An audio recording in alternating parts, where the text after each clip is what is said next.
The gods withdraw, leaving behind their instruments, property, inheritance, debt.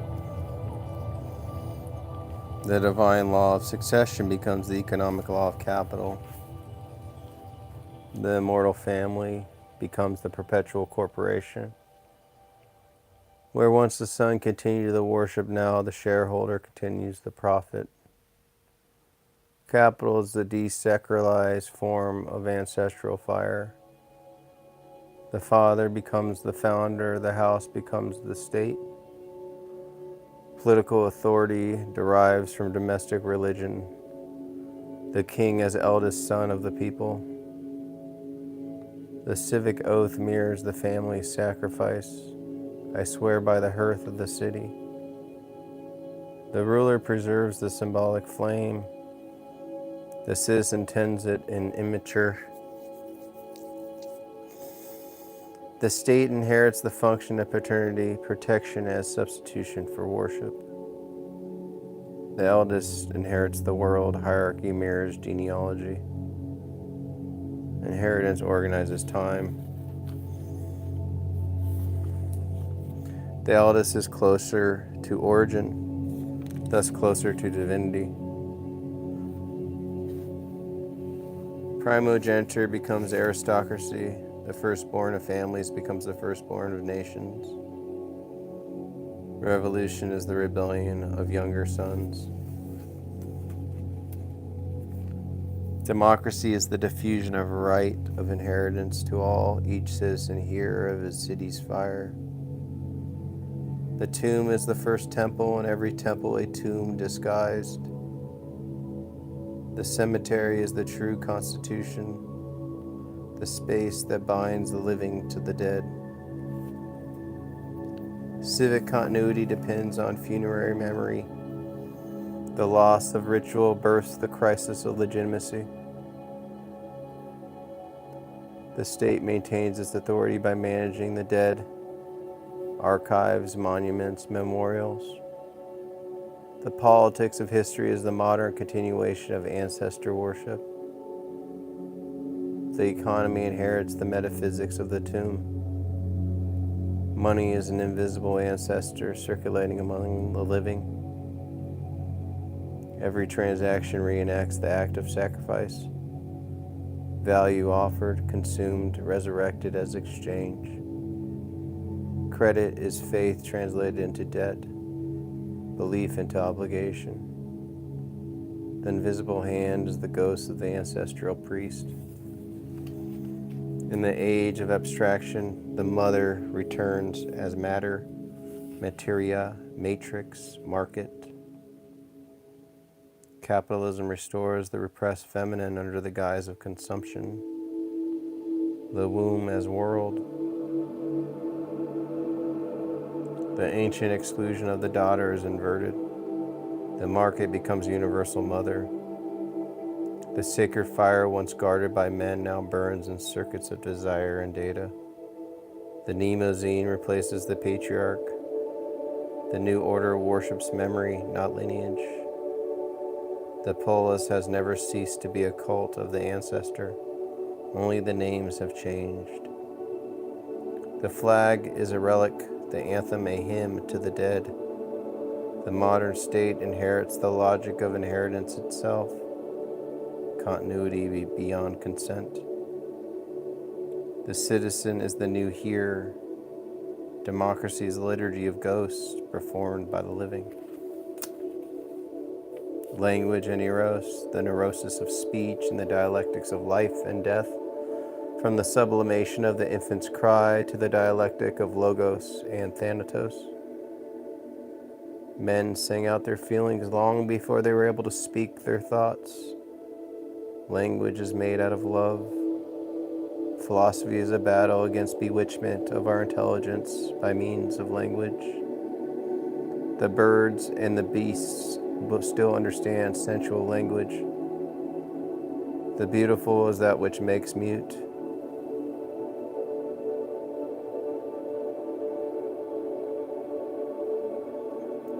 Language is born from libido, not logic. The first word is a caress transposed into sound. Every sentence is a sublimated kiss. Every grammar a choreography of repression. The child's babble is sacred. It is the erotic play of meaning before meaning becomes law. The mother is the first audience, hence all speech seeks to be heard by love. Language begins in play and ends in labor. To speak is to make work agreeable. The libido disguises itself as productivity. The word becomes a tool only after being a toy. Every concept is a repressed song, every theorem a disguised lullaby. The economy of speech is the economy of desire under duress.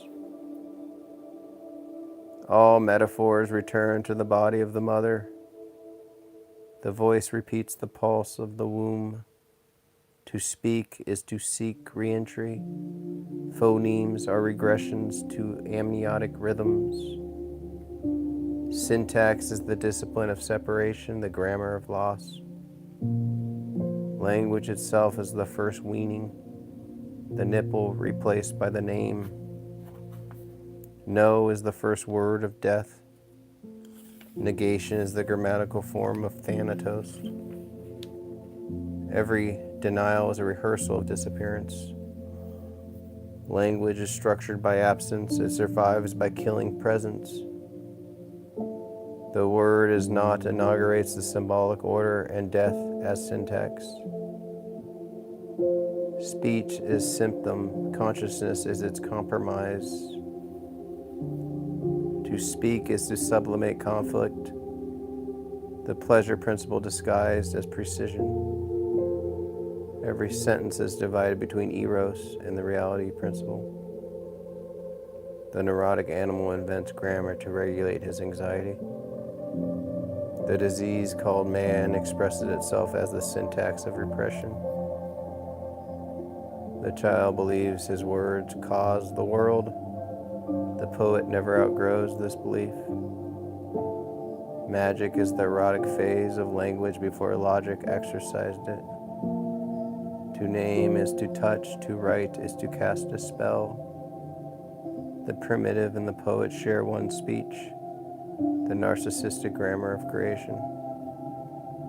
Bewitchment, omnipotence of thought, the magic of repression. Adam's speech was sensual, not symbolic. Each word identical with its object. Paradise is the condition before metaphor, before absence. The fall is linguistic, the loss of unity between sound and sense, flesh and name. To regain paradise is to recover the sensual speech of the language of the unbroken touch. Every poet is an exile seeking the tongue of Eden. Every poet is an exile seeking the tongue of Eden. Every poet is an exile seeking the tongue of Eden. Art is the revolt of eros against the operational language.